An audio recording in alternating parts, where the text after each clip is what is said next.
Kedon Slovis may be in Heisman contention this season and a future first-round pick. After a breakout season in 2019, Slovis took a small step back in 2020. If he is able to bounce back and have another strong season, he could go extremely early in the 2022 NFL Draft. But who is Kedon Slovis?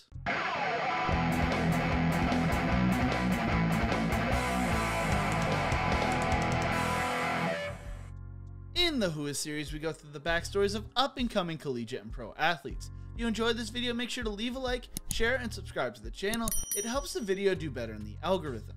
If there's a player you want to see in future episodes, make sure to leave it in the comment section below. Also, where do you think Kedon Slovis will go in the 2022 NFL Draft?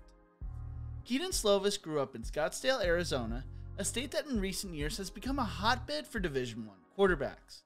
Slovis recalls back to high school telling The Athletic, "I remember hearing all these other names that were getting recruited in my class and when they were freshmen or sophomores. A kid like Spencer Rattler, now at Oklahoma, who was in my area, was a 5-star and he started as a freshman.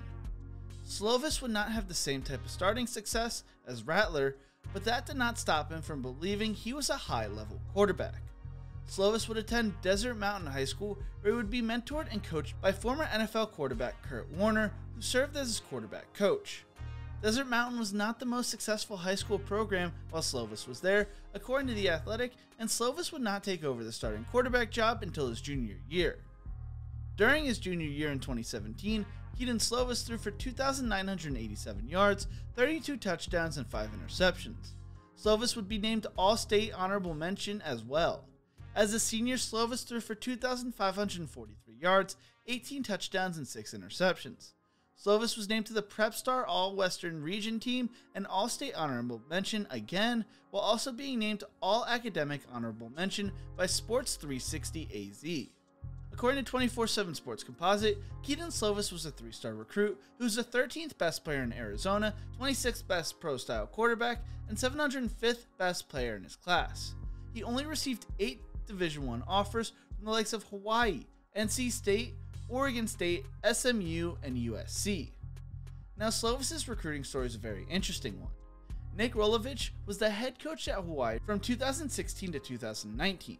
He usually liked to see players in person before he offered them, but due to where he was located, that was not always possible. He decided to watch Slovis' tape and loved it so much he decided to offer the Arizona native. Rolovich told The Athletic, "Kedon was one that the film, the motion, the quick release, everything, I loved a long athlete. There were so many things that checked the boxes off in the film, and he played for Hall of Fame quarterback Kurt Warner in high school, and you assumed he'd have the preparation level to be able to contribute early, and Kurt reiterated that to us." Rolovich decided to offer Slovis in March 2018, becoming his first scholarship offer. For a quarterback with FBS potential, this was extremely late into the recruiting process. But like I mentioned before, Slovis' high school was not very successful, and he didn't start till late.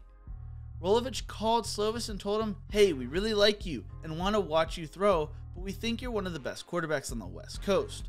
We want to offer you early." Slovis spoke on the situation saying, "That kind of came out of nowhere because I had just started talking to them that week and they offered me." After his junior year, Slovis had sent his film to multiple coaches and recruiting coordinators through direct messages. New Mexico State offered Slovis shortly after Hawaii, and SMU offered in May.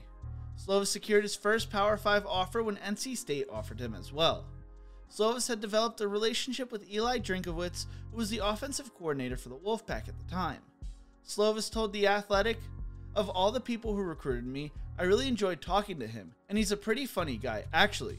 He would call quite often and send me stuff and film they were doing, and it was pretty cool to have the interaction because I hadn't really been recruited before, and even when I had, it was very minimal from coaches. The thing I really appreciated about him when he recruited me, I don't like being courted in a way. I don't like when coaches tell you how good you are, any of that. I kind of like talking to coaches and seeing what they can do offensively."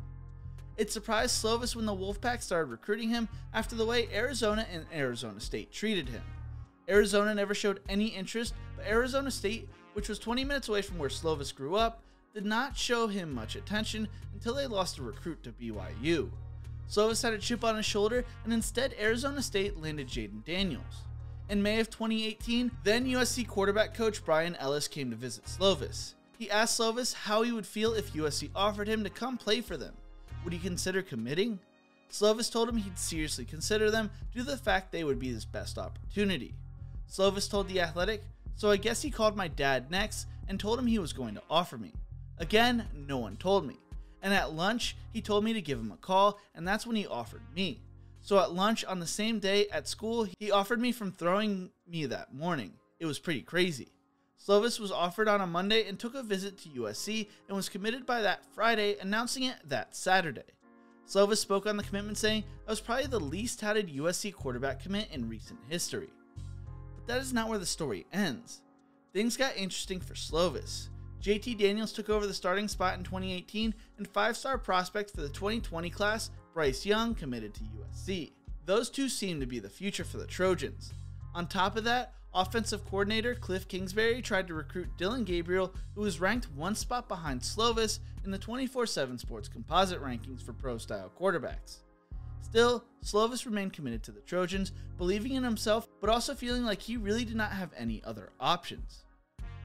No one really expected Slovis to get any playing time his freshman year, especially since the Trojans already had sophomore quarterback JT Daniels on the roster. Then, JT Daniels tore his ACL during the season opener, and Slovis was thrown into the starting role. In his first start, Slovis threw for 377 yards and 3 touchdowns, completing 84.8% of his passes against Stanford, all of which were freshman records in a debut. Slovis would suffer a concussion against Utah and miss the Washington game before returning against Notre Dame. Against Colorado, Slovis threw for 406 yards, 4 touchdowns, and 1 interception. In a 3-game span against Arizona State, California, and UCLA, Slovis threw for 432 yards, 4 touchdowns, and an interception, 406 yards and 4 touchdowns, and 515 yards and 4 touchdowns. During that 3-game span, he completed an average of 78.6% of his passes as well. Slovis finished his true freshman year throwing for 3,502 yards, 30 touchdowns, and 9 interceptions. After the season, Jack Sears and JT Daniels, who were 4- and 5-star prospects respectively, decided to both enter the transfer portal, basically telling the world Slovis was the Trojans' guy. During USC's bowl game, Slovis would suffer a strained elbow, which caused him to spend the first few weeks of 2020 resting his arm. He was not 100% until March, and he planned to work with a quarterback coach to fix up some fundamental things, but then the pandemic threw everything out the window. USC did not return to practice until October, and Slovis struggled throwing spirals early in the season. He was able to hide it in the season opener against Arizona State, especially after making a throw to Drake London that won the game, but things became obvious against Arizona. Everyone had their own theories at the time. Slovis talked to The Athletic about a time he hurt his elbow in 8th grade and missed the first game of the season. When he came back, he wasn't throwing right, and his coach told him, "Kedon, you're healthy now. You've just got to let it rip." Slovis hadn't realized he wasn't letting it rip at the time. He relates the Iowa injury to that and arm fatigue. He told The Athletic, "It was more so I got hurt. I tried to change a few things I was doing to be more efficient, but I was teaching myself and creating a lot of bad habits doing that. Did my arm feel better last year? Yeah, it did. But did that mean I threw the ball better? No, it didn't. Did it help with my confidence? No. Was I less accurate? 100%.